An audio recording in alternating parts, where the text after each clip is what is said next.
Isang beses lang tayo mabubuhay sa mundo. Kaya naman, dapat sulitin mo na ang bawat segundo nito. Utangan. Gawin mo lang palagi yung mga bagay na tingin mo magpapasaya sa'yo. Ha?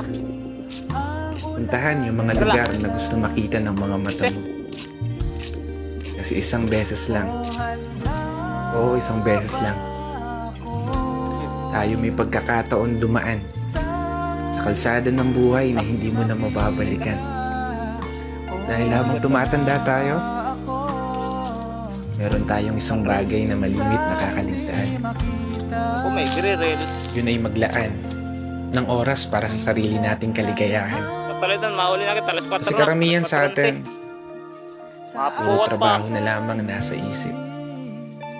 Sa pagtulog na lang dinadaan yung pahinga habang namamasyal sa panaginip.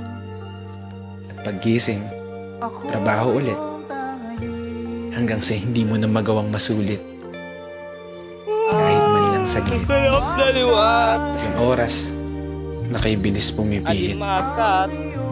Pero hindi ko sinasabi na huwag ka na magtrabaho.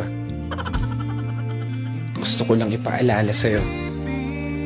Huli na Paalala naman. sa sarili ko.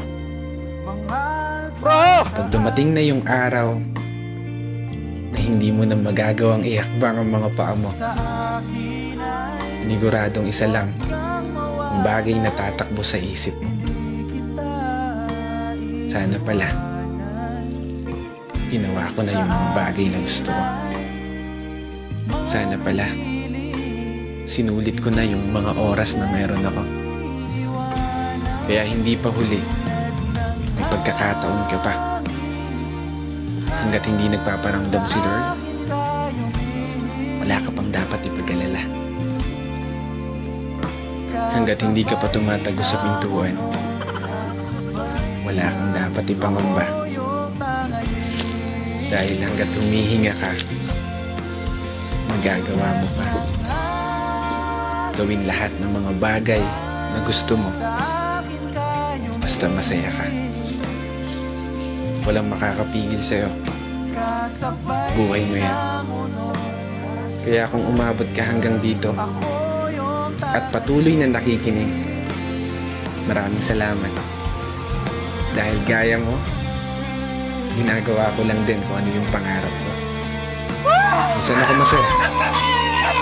Sa paraan na to, magawa kong may bahagi sa iba.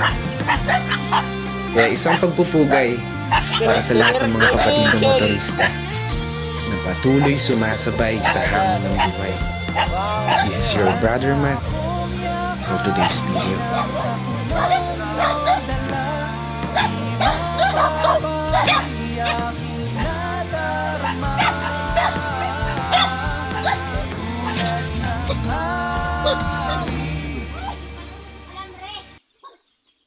Pare ko eh.